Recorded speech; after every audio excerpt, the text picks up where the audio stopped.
Hello everyone, welcome to my channel. আজকে আমি তোমাদের আগামী ফুড এসআই পরীক্ষা এবং পিএসসি ক্লার্কশিপে যে পরীক্ষা রয়েছে তার জন্য বিগত বছরে ফুড এসআই পরীক্ষাতে যে সমস্ত প্রশ্নগুলো এসেছিল তার উপর বেস করে আমি আজকে কয়েকটা খুব ইম্পর্টেন্ট অঙ্ক তোমাদেরকে করাবো, যেটা তোমাদের আগামী ফুড এসআই বা পিএসসি ক্লার্কশিপ পরীক্ষার জন্য খুবই কাজে লাগবে।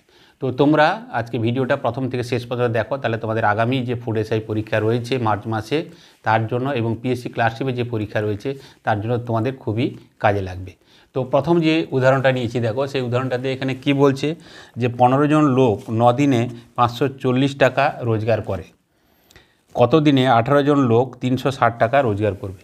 তো এটা হচ্ছে টাইম অ্যান্ড ওয়ার্ক যে চ্যাপ্টার রয়েছে সেই চ্যাপ্টার থেকে নেওয়া হচ্ছে, খুবই কমন অঙ্ক এবং সাধারণভাবে বিগত বছরগুলোতে এই ধরনের অঙ্ক কিন্তু এসেছে। তো আশা করছি এবারে যে পরীক্ষাটা আসছে সেখানে এই ধরনের অঙ্ক থাকার সম্ভাবনা খুবই প্রবল। তো সেদিক থেকে যখন এই ধরনের অঙ্ক থাকবে, এই অঙ্কগুলোকে আমরা কী করি না M1 D1 দিয়ে করিয়েছি।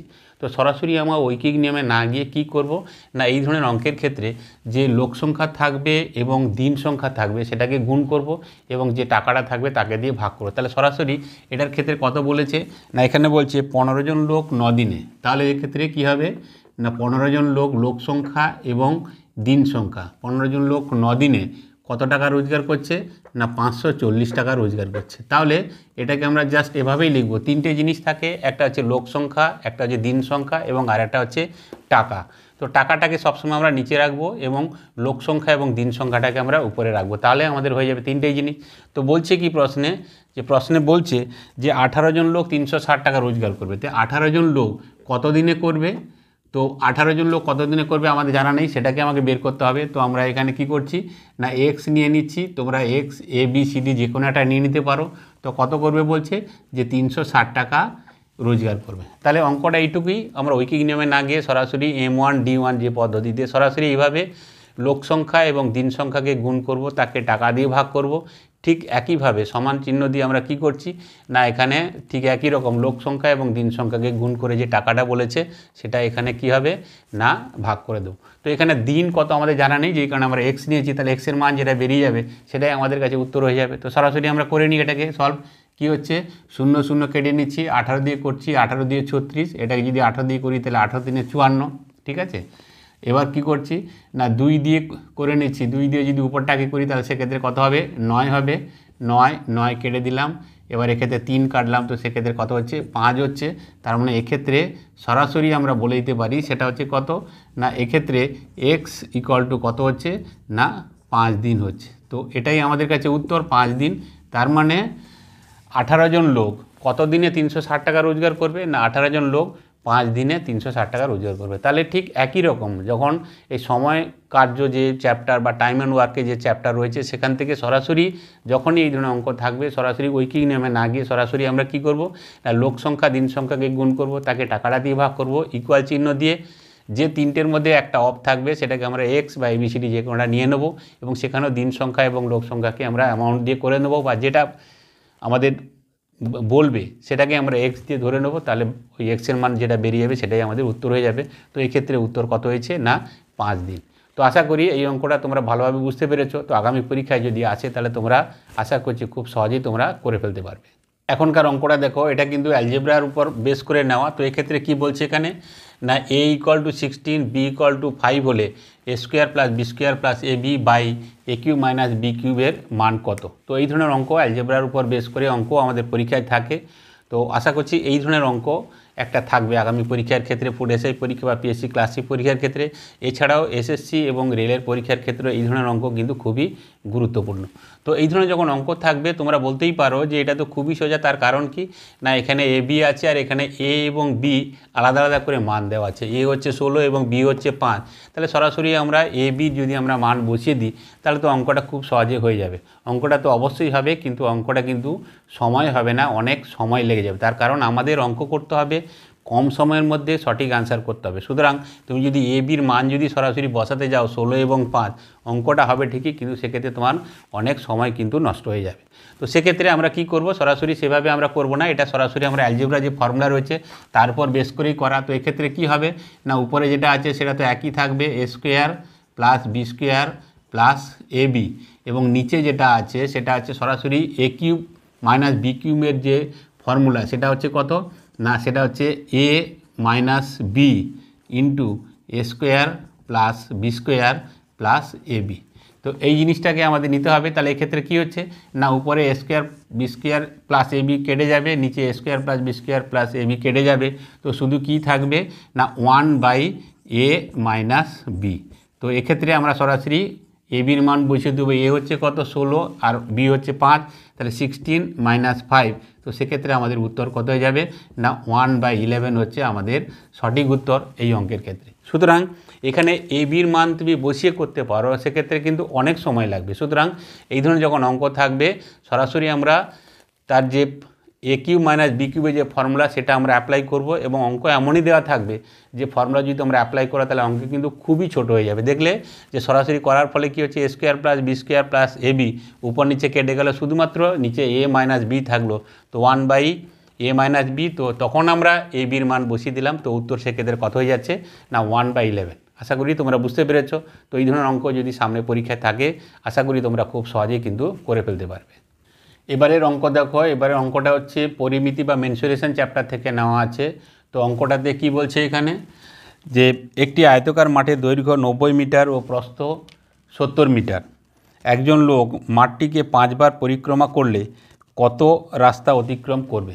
তো এই ধরনের অঙ্ক খুব সহজেই আমরা করতে পারবো যদি এখানে ফর্মুলা জানা থাকে। তো এক্ষেত্রে আমরা অঙ্কটাকে বুঝে নিই। সেটা হচ্ছে কি, যে একটা আয়তকার মাঠ, ঠিক আছে। তো আয়তকার মাঠ, তার দৈর্ঘ্য এবং প্রস্থ দিয়ে দিয়েছে। তো এক্ষেত্রে দৈর্ঘ্য কত দিয়েছে না, দৈর্ঘ্য দিয়েছে 90 মিটার, ঠিক আছে। তাহলে দৈর্ঘ্য যদি এদিকে 90 হয় তাহলে আয়তকার মাঠে তার উল্টো দিকে কী হবে, সেটাও একই রকম ডিস্টেন্স হবে, সেটা হচ্ছে 90 মিটার। আর প্রস্থ বলেছে কত না 70 মিটার, 70 মিটার। তাহলে এদিকেও কত হয়ে যাবে না, এদিকেও 70 মিটার হয়ে যাবে। তাহলে একবার যদি মাঠটাকে প্রদক্ষিণ করে কোনো মানুষ, তাহলে সেক্ষেত্রে কি হবে না, পুরো এই যে 4টে দিক তাকে অতিক্রম করতে হবে। তার মানে কত, প্রথমে 90 যাবে, তারপরে 70, তারপরে 90, তারপরে 70, মানে একবার প্রদক্ষিণ করতে গেলে। সুতরাং ফর্মুলা যদি জানা না থাকে তাহলে সেক্ষেত্রে সরাসরি আমরা একবার প্রদক্ষিণ করতে গেলে কত লাগছে না 90 প্লাস 70 প্লাস 90 প্লাস 70। তো সেক্ষেত্রে কত হয়ে যাচ্ছে না 320 মিটার। তো একবার যদি যায় তাহলে সেক্ষেত্রে কত হচ্ছে 320 মিটার। তাহলে যদি 5 বার পরিক্রমা করে তাহলে সেক্ষেত্রে কত হবে না 320 গুণিতক 5। তো সেক্ষেত্রে কত হয়ে যাবে না 1600 মিটার রাস্তা সে অতিক্রম করবে, টোটাল 1600 মিটার। তো যদি আমাদের যদি ফর্মুলা জানা না থাকে তাহলে সরাসরি আমরা এভাবেও করতে পারি। আর যদি ফর্মুলা জানা থাকে যে আয়তকার যে মাঠ রয়েছে তার চারদিকে যদি একবার যেতে হয়, বা চারদিকে যে টোটাল যে ডিস্টেন্স বা দৈর্ঘ্য সেটাকে আমরা কি বলি না পরিসীমা বলি। তো পরিসীমা সরাসরি যদি আমাদের আয়তকার মাঠের পরিসীমা যেটা, সেটা তার ফর্মুলা যদি জানা থাকে তাহলে ঠিক হয়ে যাচ্ছে। তো পরিসীমা এক্ষেত্রে কত হবে না, পরিসীমা যেটা সেটার ক্ষেত্রে আমরা জানি সেটা হচ্ছে কত না 2 দৈর্ঘ্য গুণিতক প্রস্থ, তাই না, দৈর্ঘ্য প্লাস প্রস্থ, ঠিক আছে। তো প্রস্থ, তাহলে এক্ষেত্রে আমাদের কত হচ্ছে না, এটা সমান হবে 2 আর দৈর্ঘ্য প্রস্থ কত না 90 প্লাস কত হবে 70। তাহলে এক্ষেত্রে কত হয়ে যাচ্ছে 2 গুণিতক 160, তার মানে সেক্ষেত্রে কত হচ্ছে না 320 মিটার। তো এই 320 মিটার হচ্ছে স্রেফ একবার যদি মাঠটাকে প্রদক্ষিণ করে তাহলে সেক্ষেত্রে 320 মিটার যাবে। কিন্তু প্রশ্নে বলেছে লোকটি এই মাঠটিকে, আয়তকার মাঠটিকে 5 বার প্রদক্ষিণ করছে, তাহলে কতটা রাস্তা অতিক্রম করবে। তাহলে সরাসরি 320কে আমরা 5 দিয়ে গুণ করে দেবো। তো তাহলে সেক্ষেত্রে উত্তর আমাদের কত হয়ে যাবে না 1600 মিটার আমাদের উত্তর হয়ে যাবে। তার মানে যে এই ধরনের অঙ্কের ক্ষেত্রে যদি সরাসরি ফর্মুলা মনে থাকে যে আয়তকার মাঠের একবার প্রদক্ষিণ করা মানে সেটাকে কি বলছে পরিসীমা বলা হচ্ছে। তো পরিসীমা সমান কত না 2 দৈর্ঘ্য 2 গুণিতক দৈর্ঘ্য প্লাস প্রস্থ। তো এক্ষেত্রে দৈর্ঘ্য প্রস্থ 90 আর 70 দেওয়া আছে। তাহলে একবার প্রদক্ষিণ করতে গেলে কত লাগছে 320 মিটার যাচ্ছে। তো যদি 5 বার পরিক্রমা করে তাহলে সেক্ষেত্রে কত হবে 320 গুণিতক 5, তার সেক্ষেত্রে কত হবে না 1600 মিটার সে রাস্তা টোটাল অতিক্রম করবে। এবারে অঙ্কটা দেখো খুবই ইম্পর্ট্যান্ট, অনেক পরীক্ষায় এসেছে। তো এই ধরনের অঙ্ক কিভাবে কত সহজে করা যায় সেটা আমাদের দেখতে হবে, আমরা আজকে শিখে নেব। তো এই ধরনের অঙ্ক দেখে অনেকেই ঘাবড়ে যায় যে x + 1/x = 2 হলে x⁻99 + 1/x⁻190 এর মান কত হবে।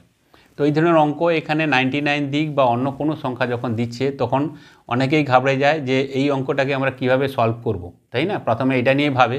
তো এই ধরনের অঙ্ক ভাবার কিছুই নেই, খুবই সোজা। সে ট্রিকটা কি না, যখনই এই ধরনের কোনো ফর্মে থাকবে সেটা হচ্ছে কত না X plus one by X equal to 2, তার মানে যে এক্স প্লাস ওয়ান বাই এক্সের মান হচ্ছে কত 2, তাহলে এক্সের মান কত এটা আমাদের প্রথমে দেখে নিতে হবে।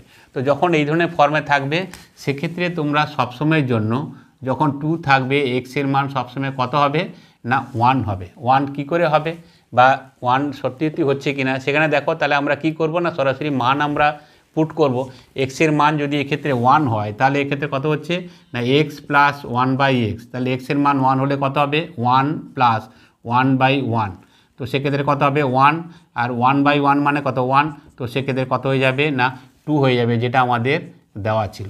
সুতরাং যখনই এই ধরনের ফরম্যাটে থাকবে X plus one by X equal to 2, A plus one by A equal to 2, P plus one by P equal to 2, তো সরাসরি তোমরা সেক্ষেত্রে এক্সের মান, পি এর মান বা এর মান সরাসরি তোমরা কি ধরবে 1 ধরবে এবং সেটা পুট করে দেখবে যে সত্যি সত্যি হচ্ছে কিনা। যখন 2 থাকবে তখন এই ফরম্যাটে কিন্তু সবসময় কত হবে এক্সের মান কত হবে না 1 হবে। তাহলে যখন এই ধরনের অঙ্ক দেওয়া থাকবে তো সেক্ষেত্রে কত হবে সরাসরি আমরা করে ফেলবো এক্সের মান যদি 1 হয় তাহলে সেক্ষেত্রে কত হবে এই অঙ্কের ক্ষেত্রে যে এক্স টু দি পাওয়ার কত দিয়েছে 99 plus 1 by X to the power 199, এই যে অঙ্কটা এই অঙ্কের ক্ষেত্রে তোমরা এই যে ফিগারটা দেখছো 99 বা 199 এটা দেখে ঘাবড়ে যাওয়ার কিছু নেই। যে ফিগারই দিক না কেন সেটা কিন্তু উত্তর কিন্তু সবসময় একই থাকবে।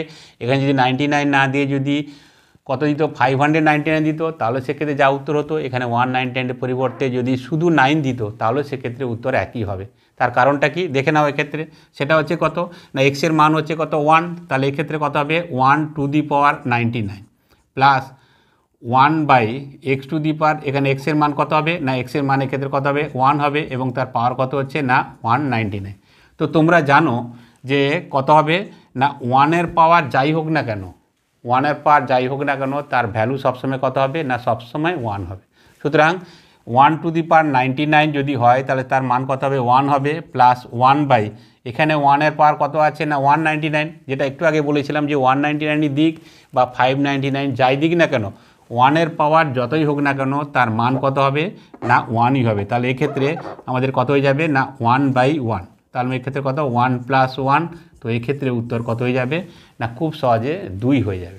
তাহলে বুঝতেই পারছো যে এই যে ফিগারটা এই ফিগারটা 99 দিক বা যে ধরনের ফিগার দিক যাই দিক না কেন সেক্ষেত্রে আমাদের কিন্তু ঘাবড়ে যাওয়ার কিছু নেই, যে যেহেতু এক্সের মান 1 সুতরাং এক্সের পাওয়ার যাই হোক না কেন সেটা 99, 199, 599, 699 যাই দিক না কেন তার মান বা ভ্যালু কত হবে সবসময় 1 হবে।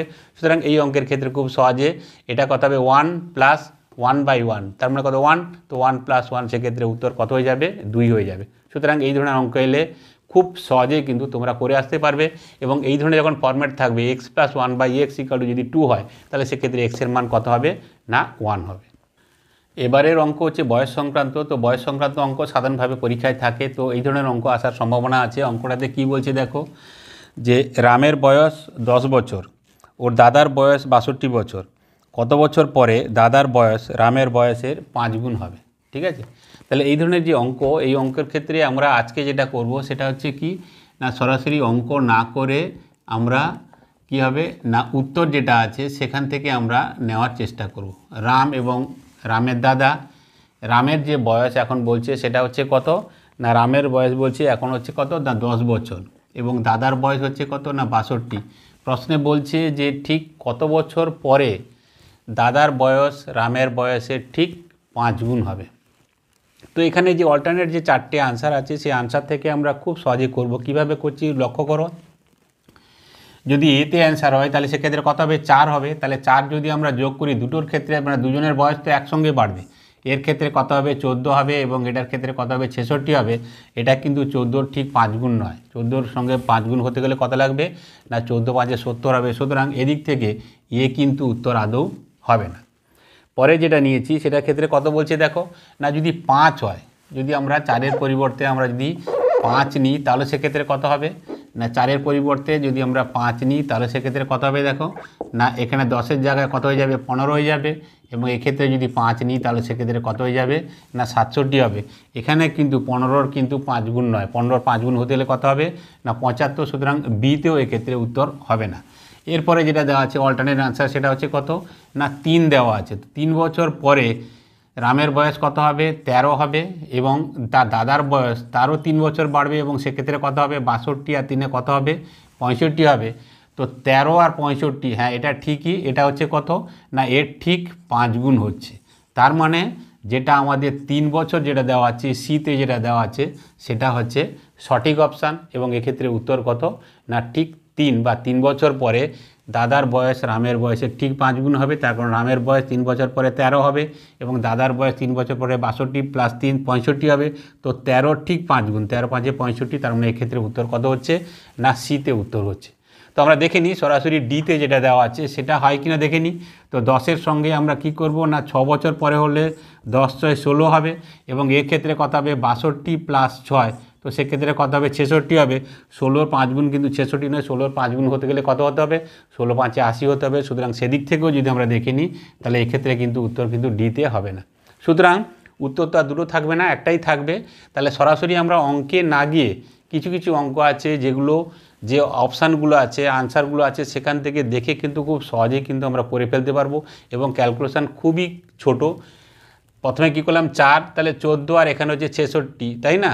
তাহলে হবেই না। পরেরটা ক্ষেত্রে 5 মানে 15 আর এক্ষেত্রে 67 হবেই না। পরেরটা ক্ষেত্রে কত হচ্ছে 13 আর এখানে 65, 13 5 65, আমাদের উত্তর কিন্তু হয়ে গেল সিতে যে অপশান দেওয়া আছে সেটা কিন্তু সঠিক অ্যান্সার। সুতরাং কিছু কিছু অঙ্কের ক্ষেত্রে যে অঙ্কের ক্ষেত্রে যেমন আমাদের সোজা কথা অঙ্কের উত্তর ঠিক করতে হবে এবং সময় কম সময়ের মধ্যে সঠিক উত্তর করতে হবে, তবে গিয়ে পুরো প্রশ্নে যে সমস্ত অঙ্কগুলো আছে বা অন্যান্য যে সমস্ত প্রশ্নগুলো আছে সেগুলো আমরা টাইমলি করে আসতে পারবো, এটাই আমাদের হচ্ছে লক্ষ্য। তো আজকের ক্লাস এই পর্যন্ত। আশা করি আজকের যে 5টা ইম্পর্টেন্ট অঙ্ক করালাম সেগুলো তোমাদের আগামী ফুড এসআই এবং পিএসসি পরীক্ষার জন্য খুবই গুরুত্বপূর্ণ। আশা করি তোমরা বুঝতে পেরেছো। তো এরপরেও যদি তোমাদের কোনো অসুবিধা থাকে তাহলে আমাকে কমেন্ট করে জানিও। আর আজকের ক্লাস ভালো লাগলে তোমরা লাইক শেয়ার এবং কমেন্ট করো। আর এই চ্যানেলে যারা নতুন তারা চ্যানেলটাকে সাবস্ক্রাইব করে দিও এবং পাশে থাকা বেল আইকন প্রেস করে দিও। তাহলে আজ এই পর্যন্ত, দেখা হবে নেক্সট ক্লাসে।